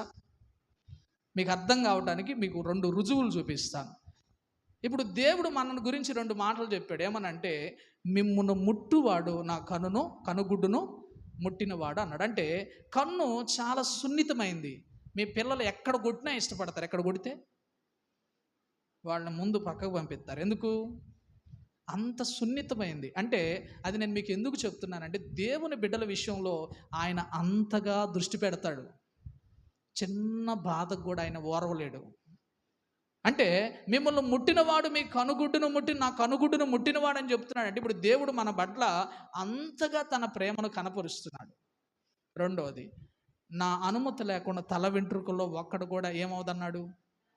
అంటే ఇప్పుడు మీకు ఎప్పుడన్నా చూసుకున్నారు తల వెంట్రుకలు రాలింది? ఎప్పుడు రాలిపోతే మనకు తెలియదు. నా సెలవు లేకుండా తల వెంట్రుక కూడా రాలదు అంటున్నాడంటే అంతగా మనల్ని దృష్టి ఉంచుతున్నాడని. ఇప్పుడు నిన్ను అంత దృష్టి ఉంచుతున్న ఆయన, నీ విషయంలో అంత కృప చూపుతున్న ఆయన, నీకు ఎవరైనా చేస్తే ఊరుకుంటాడా? కానీ ఈ రోజుల్లో భయం ఏంటంటే, అవి చేయకపోతే కీడు అంటారు. అంటే కీడు అంటే నష్టం అని, ప్రమాదం అని. ఇప్పుడు దేవుణ్ణి ఎరకముందు ఏం చేశారు? మీరు కూడా చేశారు. కానీ దేవుణ్ణి ఎరిగిన తర్వాత వాటన్నిటిని మనం ఏం చేయాలంటే వదిలేసుకోవాలి. ఎందుకు అంటే, నేను నా మాట మీరు నమ్మొద్దు, లేఖనాలను బట్టి చూడండి. వాక్యానుసారం ఏదైనా చిన్న పిల్లోడు చెప్పినా మేము అందరం ఏం చేయాలి? మనం అందరం లోబడాల్సిందే. అందుకే ఆ రోజు యెజబేలు స్వభావం నేడు కూడా సంఘాల్లో పనిచేస్తుందంట. అదే చెప్తున్నాడు, బలి ఇచ్చిన వాటిని ఏం చేస్తున్నారంటే తింటున్నారు. మరి చనిపోయినప్పుడు దినం చేస్తున్నారు కదా, మరి అదేంటి? మీరు ఎప్పుడన్నా ఆలోచించారా? దినము మామూలు భోజనాలు చెప్తారు కదా, దినం అని ప్రత్యేకంగా చెప్తున్నప్పుడు ఇప్పుడు అది ఎందుకు? దాంట్లో కూడా ఏముంది? మీరు ఫోటోల దగ్గర భోజనాలు పెట్టరా? నిజం చెప్పండి, దేవుని సన్నిధిలో ఉన్నారు. ఆ రోజు చనిపోయిన వాళ్ళ ముందు భోజనాలు పెట్టరా?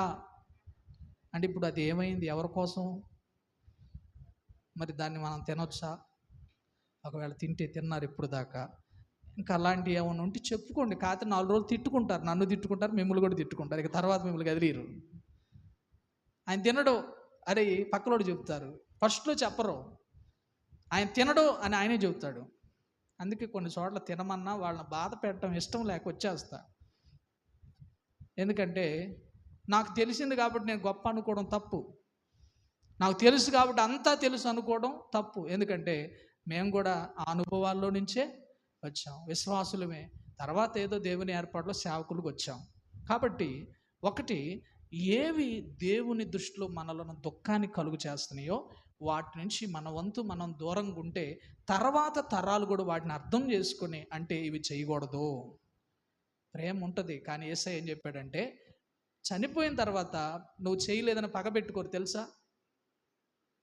నా మాట కాదు, చూడండి ఒక మాట ఆడ ప్రసంగి గ్రంథంలో ఆయన చెప్తాడు. ఒక మాట చూడండి, చాలా టైం అయిపోయింది, నేను ముగిస్తాను. చూడండి 9వ అధ్యాయం 5వ వచనం నేను చదువుతాను, చూడండి. బ్రతికియుండు వారు తాము చత్తురని ఎరుగుదురు, అయితే చచ్చిన వారు ఏమీ కూడా ఎరుగరు, వారి పేరు మరోబడి ఉన్నది, వారికి ఇక ఏ లాభము కలుగదు. మనం ఎన్ని చేసినా ఏ లాభం కలగదు. వారు ప్రేమించరు, పగబెట్టుకోరు, అసూయపడరు, సూర్యుని కింద జరుగు వాటిల్లో దేని యందు వారికి ఎప్పటికీ వంతు. నువ్వు ఎంత మంచిగా వండి పెట్టినా వాళ్ళు ఏం చేయలేరు, తినలేరు. నువ్వు పెట్టలేదని వాళ్ళు అలగరు, వాళ్ళు పెట్టలేదని అసూయపడరు, మీరు పెట్టలేదని మీ సంగతి తర్వాత చూస్తా అని చెప్పలేరు వాళ్ళు. ఎందుకు? చనిపోయిన తర్వాత వాళ్ళల్లో ఏది చేయలేరు, ఏ దాంట్లో కూడా పాలు వాళ్ళకి ఉండదు. ప్రియమైన దేవుని బిడ్డలారా, నా సొంత మాటలు మీకు చెప్పటం లేదు, యెజెబెలు మనస్తత్వం నేటి దినాల్లో సంఘాల్లో కూడా పనిచేస్తుంది. అందుకే వాటిని మనం ఏం చేయాలని తీసేసుకోవాలి. ఇంకా చాలా ఉన్నాయి, కానీ ప్రభు చిత్తం అయితే రేపు చెప్తాలండి. ఇవి ఇంకా చాలా ఉన్నాయి, చెప్పాలంటే ఒక 4 వారాలు పడుతుంది సంఘ విషయంలో ఆయనకున్న ఆలోచనలు. కాబట్టి ఒకటి, మనం ఎందుకు ప్రకాశించాలి అనేది మనసులో పెట్టుకొని, ఎందుకు ప్రకాశించలేకపోతున్నారు అనే విషయాలు ఈ 2 మీ మనసులో పెట్టుకోండి. ప్రభు చిత్తం అయితే మరొక పునరుద్ధాన దినం ఈ మాటలు విందాం. దేవుడు ఈ మాటలు మనందరి వెనుకల్లో మరి ఫలింప చేయును గాక. ఆమేన్.